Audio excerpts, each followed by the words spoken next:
Whales are the single largest animals that have ever lived on the face of planet Earth. Their vast size, majestic looks, and emotional intelligence make them some of the most mystical and loved sea creatures around. But when one whale almost eats a bunch of divers in San Francisco, they are rightfully concerned and worried. However, you'll never believe what happens next. James was an avid diver and loved getting in his scuba gear and into the water. In fact, he loved it so much that he started up his own scuba diving company.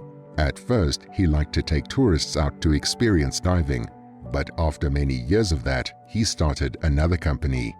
This time, he specialized in underwater cleanups in and around San Francisco Bay Area. James and his crew did all sorts of work underwater, from maintenance and mechanical fixes to cleanups, salvage, and recovery.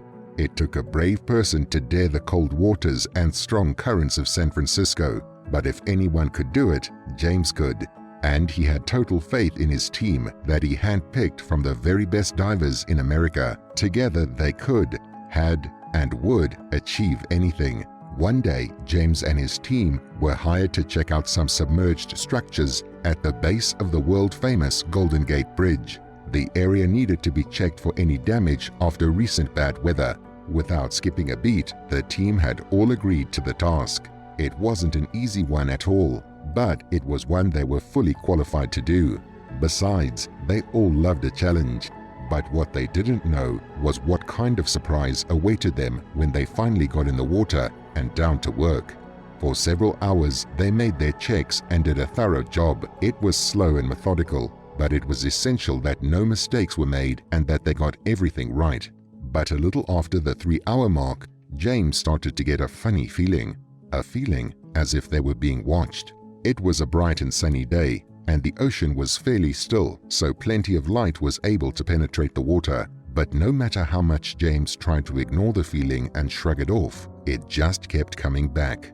The team were ready to take a break and started to move away from the underwater structure that they were surveying. Suddenly, out of the dark blue depths, came a huge whale with its mouth wide open.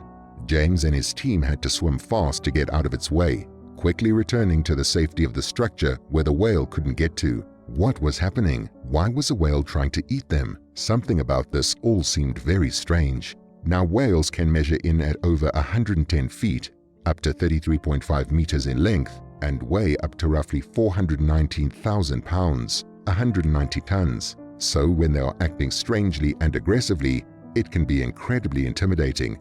But they never acted like that without a good reason. James looked out into the waters and couldn't see anything but blue until out of the murk slowly emerged the whale. This time, its approach wasn't aggressive. It was slow and meaningful. It wanted something. James immediately recognized the whale to be a humpback. That might not be the biggest ever, but they were still absolutely vast. They were incredible creatures, and James thought back to some of the facts that he knew about them. Humpbacks could swim for thousands and thousands of miles at a time, and their beautiful, mysterious songs lasted for hours and could be heard throughout the ocean. They could live up to 90 years, growing longer and longer with each passing decade. James shook his head. There was no time to marvel at the whale right now. He needed to focus on what the issue was. It stopped only meters away from James and looked at him with one of its giant eyes. James felt he made a connection with the giant animal and felt like it was almost asking something, like it was pleading for help. The unblinking eye looked sad, and James got the feeling that the whale was in need of attention. Little did he know how right he was. After several moments, the whale slowly swam by the divers, and all of a sudden, it became crystal clear what it was trying to tell them. The entire back half of the huge animal was wrapped up in wires and fishing nets.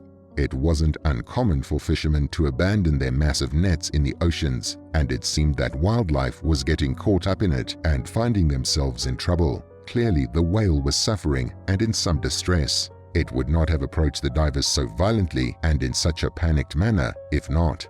The big worry was that the weight of the netting would eventually tire the whale out, and it wouldn't be able to swim properly or return to the surface for air. The weight would pull the whale down, and when it had run out of oxygen, the poor animal would drown. And all of that was down to how careless fishermen had abandoned their unused or unneeded equipment. If such a thing had happened to a smaller animal, they would surely have been killed. Becoming entangled in such a mess of netting is something that many less powerful animals would be unable to survive. It sent a shiver down James's spine to just imagine how many poor sea animals had died because of this. He couldn't bear thinking about the outcome if they couldn't save this poor whale.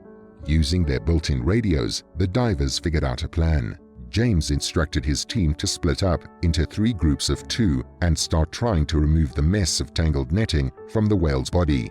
2 divers started trying to free the whale's dorsal fin, 2 attempted to remove the netting from the giant tail, and the final 2 cut free the whale's body. James and his team got to work, hacking away at the netting with their sharpest knives as quickly as they could. At any moment, the whale could decide it had had enough of it all and disappear off back into the open ocean where it would surely die. The divers were aware that the whale was in distress, so every few minutes one of the divers would swim towards its face and look it in the eye as if to reassure it they were doing something to help. No one knew whether the whale truly understood what was happening, but the way it emotionally looked back at them told them the beautiful marine animal understood they were helping on some level.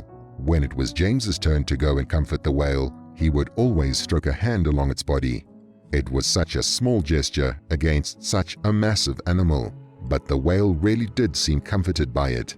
Bit by bit, more of the netting began to come loose, freeing up sections of the whale's body until finally it was completely free. The whale sensed it had nothing tethering it down and started to swim around and move again, seemingly relishing the fact that it could move properly. As James and his team gathered the netting up, the whale swam to the surface and took a much-needed breath of fresh air. It then dived back down and looked at each of the divers individually as if to thank them all. It then did something that left the team in shock and gave them goosebumps up and down their body. The whale did a barrel roll, as if to show off its entire body, and it then started to playfully circle them, getting faster and faster until the amused divers were also starting to spin around. The behemoth of a whale then dived into the dark water before returning and pointing its entire body at the open ocean, with James and his team several meters from its huge tail. The whale then started powering the tail up and down, as in salute to the kind divers. It then propelled its body forward, sped up, and faded away into the dark blue of the open ocean. Pulling the netting that they had cut away back to dry land, they found that it weighed in at several tons. This kind of weight must have caused an unbelievable amount of drag, and it must have taken the poor humpback whale all the strength it had left to find James and his team and ask them for help. So now it's over to you. What did you think of this heartwarming and incredible story? How would you have reacted if you had come face to face with such a huge and majestic animal? And how do you feel that we humans are polluting their natural habitats? As always, we love to hear from you, so be sure to leave your thoughts and opinions in the comments section down below.